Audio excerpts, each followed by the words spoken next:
এই গাইজ কি খবৰ আপোনালোকৰ? আশা কৰোঁ আপোনালোকৰ খবৰ ভালেই আছে। এই আমাৰ এজন জুবিন অনুৰাগী পাই গাইজ, এই আপোনালোকে এটা গান শুনাম। দাদা আপুনি কিবা এটা গান।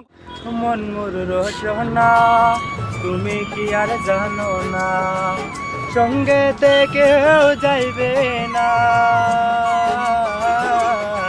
সময় থাকিতে কেনে গুরু বুঝিল না, আর সময় থাকিতে কেনে গুরু বুঝিল না। মন মোর রচনা এ দেহার মূল্য নাই, পুরা দিলে হইবে চাই। এ দেহার মূল্য নাই, পুরা দিলে হইবে চাই। প্রাণবায়ু সারিয়া যাইবে, নদীর কূলে হইবে বাসর অন্তিম কালে, আর নদীর কূলে হইবে বাসর অন্তিম কালে।